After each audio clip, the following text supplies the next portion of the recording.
అస్సలాము అలైకుం వరహ్మతుల్లాహి వబర్కాతుహు. అల్లాహ్ సుబ్హానహు వ తఆలా ఖురాన్ గ్రంథంలో ఈ విధంగా ఆజ్ఞాపిస్తున్నారు. "ఖుల్ ఇన్ కుంతుం తుహిబ్బూనల్లాహ ఫత్తబిఊని యుహ్బిబ్కుముల్లాహ్." ఓ ప్రవక్త, మీరు వారికి తెలియచేయండి. మీరు గనక అల్లాహ్‌ను ఇష్టపడుతున్నట్లయితే ప్రవక్తకు విధేయత చూపించాలి అని వారికి బోధించండి అని అల్లాహ్ సుబ్హానహు వ తఆలా తెలియచేశాడు. విధేయత నమాజు లోపలుంది. ప్రతిరోజు 5 పూటల ఫరజ్ విధిగా చేయటం జరిగింది. రంజాన్ నెలలో ఉపవాసాలు విధిగా చేయటం జరిగింది. జకాతు చెల్లించమని, హజ్ చేయమని ఆజ్ఞాపించటం జరిగింది. ప్రవక్తని ప్రేమించేవాళ్ళు చేసే పనులు ఇవి. ఎందుకంటే మా ఆతాకుముర్ రసూలు ఫఖుదూహ్.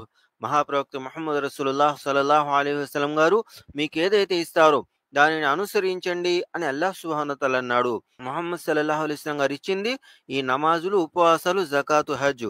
కానీ వమా నహాకుం అన్హు ఫాంతహు. ఏదైతే అల్లాహ్ నిషేధించాడో, ముహమ్మద్ సల్లల్లాహు అలైహి వసల్లం గారు వద్దు అని అన్నారో దాని నుంచి ఆగిపోవాలి అన్న మాట మర్చిపోవటం జరిగింది. మన్ అహ్దస ఫీ అమ్రినా హాజా మా లైస ఫీహి ఫహువ రద్దున్. మా ఆచారాలు, పద్ధతులు, బోధనలలో లేని పనులు మీరేం చేసినా మేము రద్దు చేస్తాము అని ముహమ్మద్ సల్లల్లాహు అలైహి వసల్లం గారు అన్న తర్వాత కూడా ఆయన పుట్టినరోజే చేసి చూపించటం జరుగుతుంది. అది కూడా ఘనంగా ప్రతి సంవత్సరము ఈ జెండాలు గాని, ఈ డాన్సులు గాని, డీజేలు గాని పెంచి మరీ చూపించటం జరుగుతుంది. అంటే వద్దు అన్నారు కాబట్టి చేస్తున్నారు. ఒకవేళ మీలాదున్ నబీ చేయండి అని ఆజ్ఞాపించి ఉండున్నట్లయితే ఖచ్చితంగా వదిలేసేవాళ్ళు. నమాజులు వదలంగా లేనిది, ఉపవాసాలు, జకాతు, హజ్ ఇవి వదిలేయంగా లేనిది ఈ మీలాదున్ నబీ ఒక లెక్క. మీలాదున్ నబీ ఇస్లాంలో లేదు కాబట్టే షైతాను వెనకాల నుంచి ప్రోత్సహిస్తున్నాడు. పైగా షైతాన్నే ఆధారంగా చేసుకొని సివాయ ఇబ్లీసికే జహాं में सभी तो खुशियां मना रहे हैं.